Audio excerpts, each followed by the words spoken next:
Hello again, precious friends. Thank you for joining me again in Chef Patty's Kitchen on the Carnivore Hippie. Please excuse the funky lighting. The reason why the lighting looks odd is because I'm doing this video in the evening, and I usually do my videos in the daytime when the natural light is coming into my kitchen.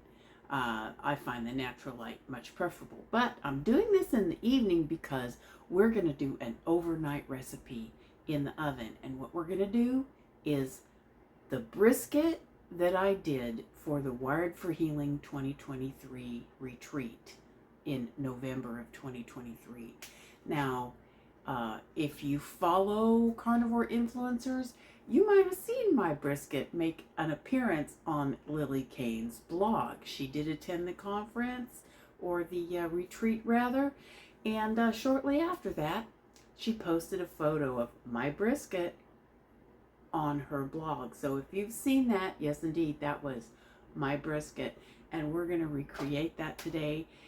You will not believe how easy this is. This is the perfect dish for a big party if you want something impressive, and as I said, you will not believe how easy this is going to be. So let's jump into it. So friends, I've got my brisket here. This is about a 13-pound brisket. They had it on sale at my local supermarket for $4.99 a pound, and I saw that and I thought, oh, video time. And this is these are just 2 aluminum pans, bought them over at Wally World, and they're called giant pasta pans, and they come in a 2-pack, about $4, and I've got both of them here because I'm going to use both of them, mostly because I don't have a sheet pan that's large enough to completely go under the underneath this length of pan, and we're going to need the extra support for this beast here. So what we're going to do to start with is we're going to unwrap our brisket.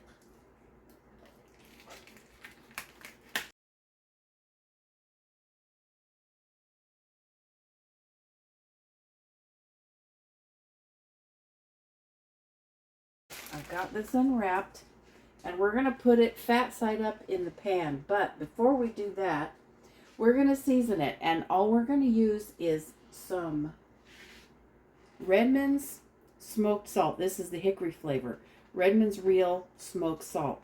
A absolutely fabulous and delicious way to add a smoke flavor to anything that you want to salt. And I like to season my meat with about half a teaspoon of salt per pound of meat. That's a little bit light on salt, but that's how I like it. But you use the amount of salt that you like. And so I've got, for 13-pound roast, I've got 7.5 teaspoons of Redmond's Real Smoked Salt. And we're just going to put about half of it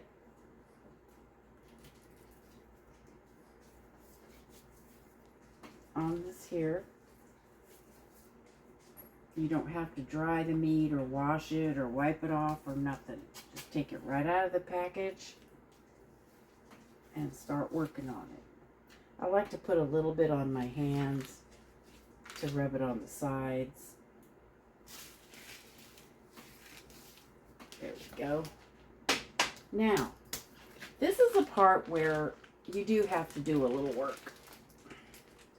We're going to turn this over, and we're going to see that this has a really, really heavy fat cap, and that's fine with me.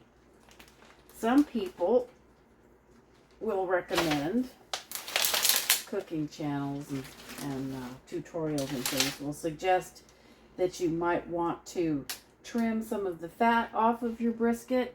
Not me, because I want to eat it. But I do want this fat to render. I'm going to score this fat.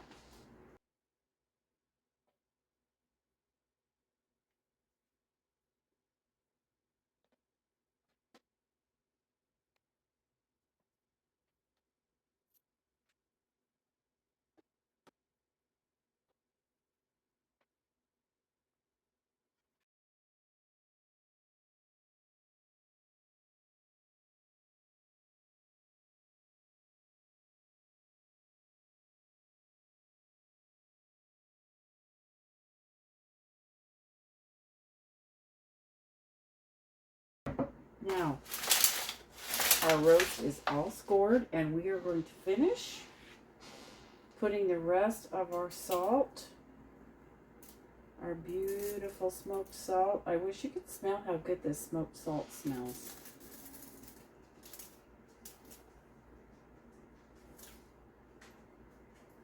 We're going to sprinkle it evenly all over the top of this, and we're going to work it down in between some of the slits. Spread it all out.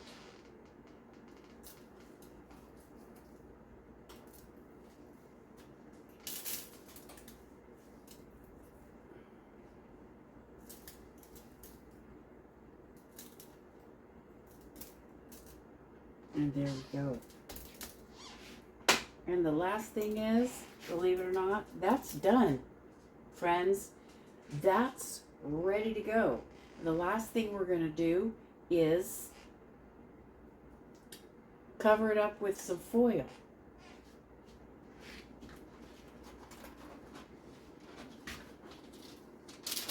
Got some just regular old Reynolds Wrap heavy duty foil like you can buy at the grocery store. You want the extra wide kind. You want, let's see, how wide is this? This is about 18 inches. Pardon the noise.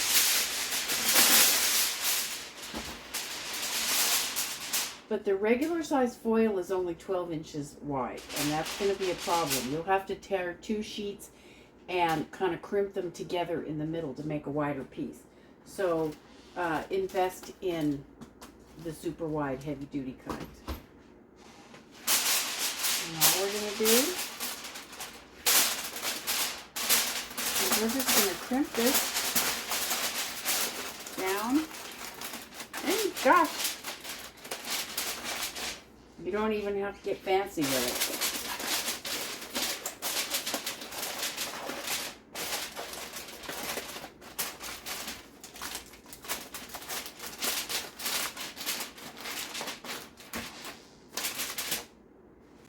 My friends, believe it or not, it is that simple and that easy.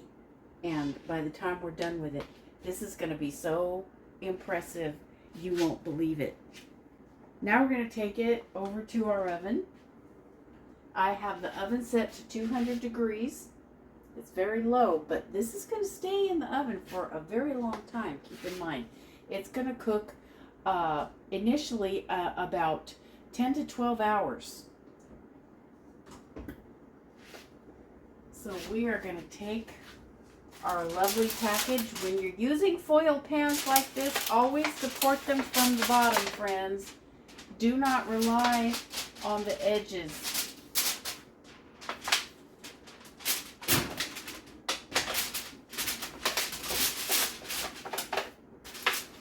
And there we go.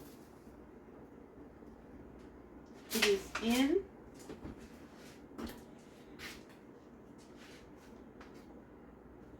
And it has gone. Happy night night. And we're going to just let it sleep overnight in this 200 degree oven. And I am going to meet you back here in the morning where we're going to take the foil off, and we're going to crank the heat up to finish it and crisp up all that lovely delicious skin. And once we do that, those hatch marks or crisscross marks are going to pop out, and they're going to make that really pretty pattern that you might have seen on the Lillie Kane photograph.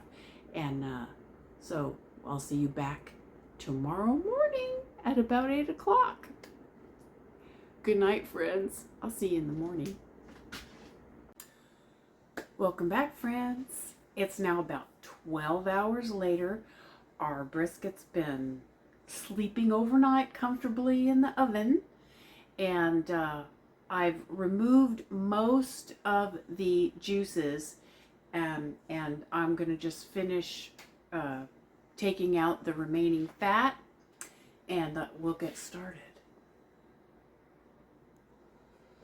So you can see here I've taken out most of the lean broth with my favorite bulb baster method to defat the liquid, and that lovely broth, that's going to be cooked down into a nice jus. Now we're going to unwrap this puppy. Look at that, it's shrunk quite a bit. That's normal. You usually get with these things, especially when they have such a heavy fat cap, you're usually going to get, 25%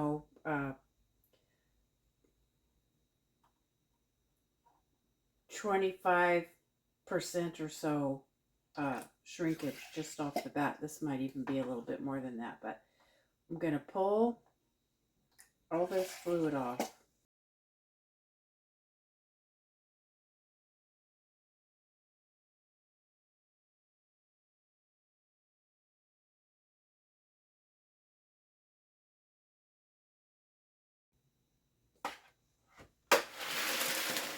And you can see that lovely layer of tallow that we're going to have to harvest for other uses. And I'm just going to move this out of the way for the time being.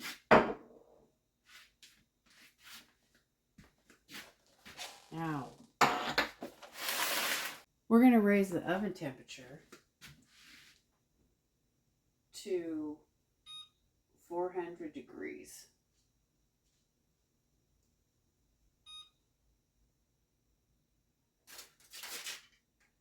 And we're going to put this puppy back in, and it's going to cook. It's done now. You can see how tender it is.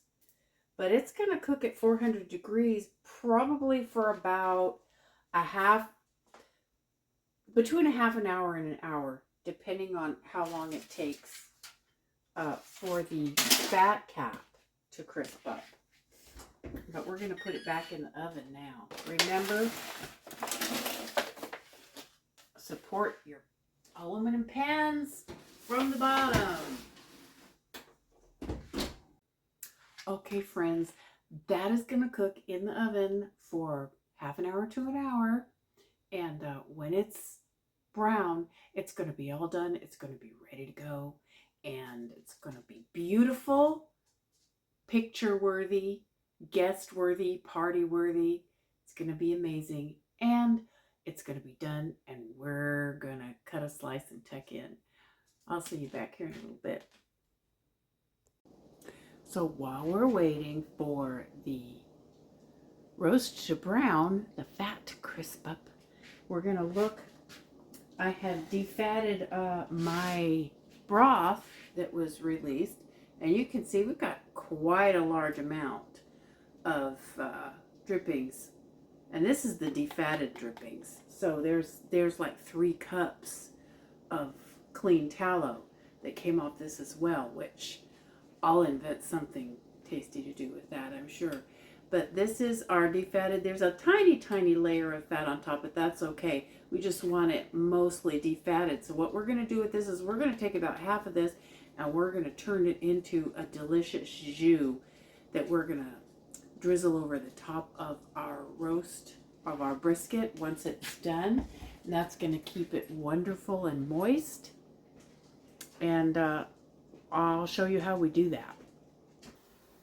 So here we are, friends. If you've been following me for any time at all, you've probably seen this procedure before. One of my favorite techniques for adding flavor and texture to a sauce without having to go into thickeners or any extraneous ingredients. This is just meat and salt, okay? And you may have seen this before. I've gotten about half of the liquid that came out of the roast. Here's the rest of it. And I've put it in a skillet. You can see our hot water is standing by in the background. It needs to be hot for your safety and for the lifetime usage of your pans. You can wreck a pan by putting cold water in a hot pan. Please don't do that. And what's going to happen is this is going to continue to boil. You see, we've got it on a full boil. This will continue to boil until most of the water reduces out of it and it starts to brown on the bottom of the pan. It'll form what's called a fond, which is a layer of basically just gelatin and amino acids on the bottom of the pan, and it'll brown, and that's called the Maillard reaction. That creates, as we know, a whole bunch of new and tasty compounds that didn't exist in the broth before. It's one of the easiest ways and cleanest ways of adding complexity and flavor to a meat broth. And once that happens, we're going to hit it with the water, the hot water, and we're going to reconstitute that into a jus that's going to improve not only the flavor but the texture of the broth. As I've said many times before, people don't think of broth as having a texture, but it absolutely does, and you can taste the difference when you take the trouble to do this technique. And we're going to just let that boil away while we're waiting on the brisket to be done. It's almost there. I just peeked at it, and it is brown and crispy. So we're going to be back to you in just a few minutes. Well, there she is, friends. I've pulled it out of the oven, taken it out of the pan, put it on a platter. That is an impressive piece of meat. I'm sure you will agree with me. Anybody who would not be proud to serve this as the centerpiece of a table, I don't know, you must be, James Beard or Julia Child in a former life. But this, to me, is beauty. And we're waiting for that jus to be boiled down, and it's almost done, as you can see. That's just going to go a little bit further, and then we're going to hit it with the water and reconstitute that. And once that's done, we'll have our jus, and we will be slicing this puppy and giving it a taste. I can hardly wait. This is going to be great. All right, friends, now you can see that the bubbles are stacking up. Let me raise the heat a little bit. So we're standing here right by it. Don't walk away from your pan at this stage, friends. Please don't.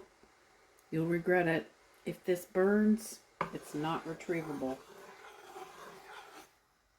You can see the bubbles stacking up, getting bigger and bigger.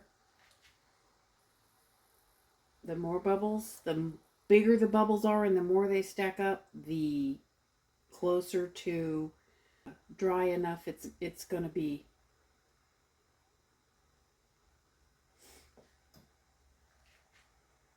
And we're just going to have to watch it for a few minutes.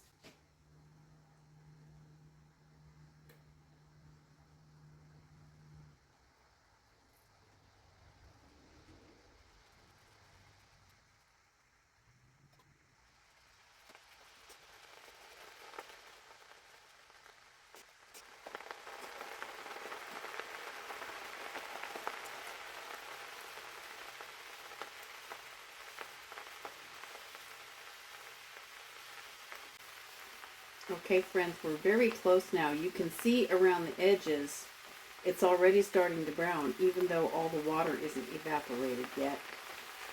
And there's also a significant fond on the bottom of the pan, a layer, and very soon, now this is the stage where if you have any fat in your liquid, you're going to start to have excessive splatter, and it's going to make a mess. And this is why you need to have your broth defatted for this. So we can see there's a lot of browning here. So we're going to hit it with our water. You'll notice it didn't make a giant cloud of steam. You have to be careful anyway. Presume that steam is going to be there and behave safely. But if the water is hot, it's not going to make generally won't make a gigantic cloud of steam. Now we have our non-abrasive implement here. Wood or silicone is my preference. And we're just going to keep stirring until all that fond is dissolved. You can see how much darker this fluid is than this is what we started out with. All of that dark color is flavor, friends. The flavor bomb, as it is said. We're going to bring this back to a boil.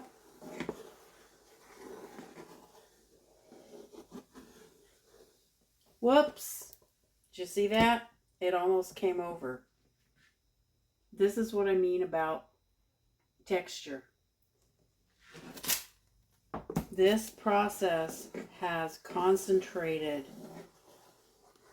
the collagen to the point where the liquid is more viscous, the proteins have broken down, and that's what causes this foaming, the change in texture. So when you get it to this point, and we're going to reduce it again, we put about 2 cups of water in here, and we're going to reduce it to probably by about a third, to about 1 1/3 cups. And that's when you have to be careful, because this will boil over if you get it boiling too strongly.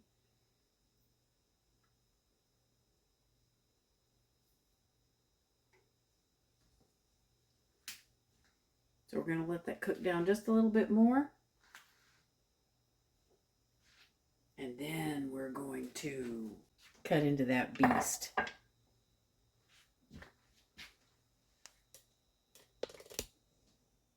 Let's take one more look at that. Oh my goodness. It's not even 10 o'clock in the morning yet, and I'm going to have this for breakfast, boy. Let's wait for this a little bit more.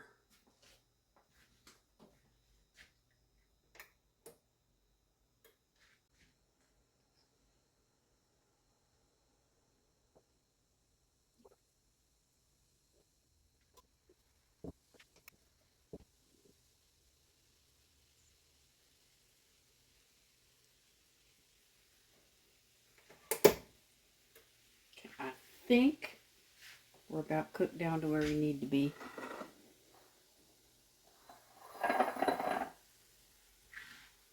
And we're going to decant this. If I've eyeballed it correctly, it's going to be about 1.5 cups. No.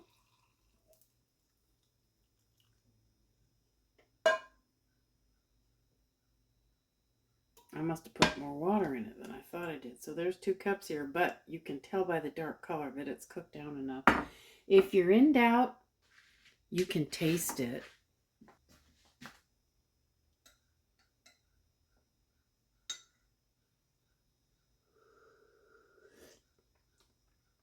Oh no, that's good.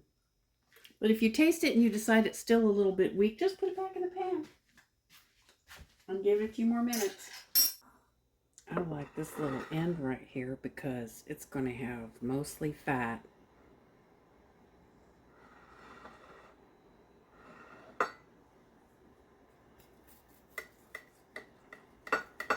Can you hear how crispy the fat is? The knife is just going crunch, crunch, crunch as it goes through. This is very tender, but it still has some nice chew to it. Of course, you could carve this on a carving board. That would be a lot easier. But I just want you to see. Look at there.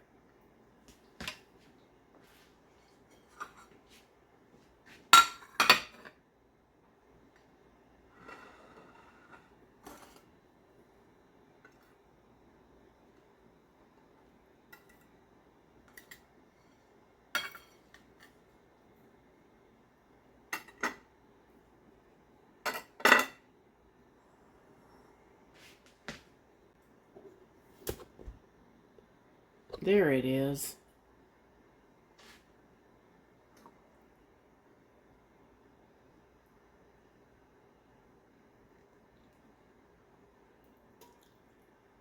And you don't need much because the flavor's concentrated.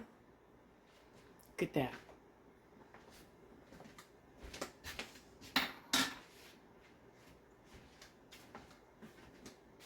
Can you imagine serving this at your next family gathering? How impressed everybody's going to be. Now we're going to taste it. Here it is, friends.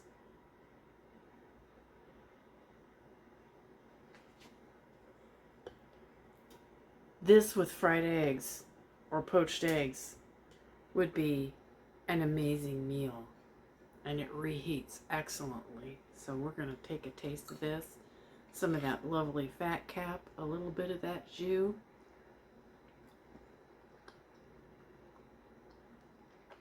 If you like beef, it just doesn't get any better than that, friends. Serious. This is the brisket.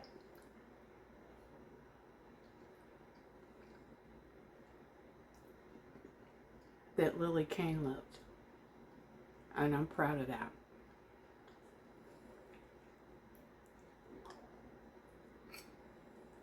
And I don't want to stop, so I haven't eaten yet today, so that's going to be my breakfast. Thank you for joining me, everybody.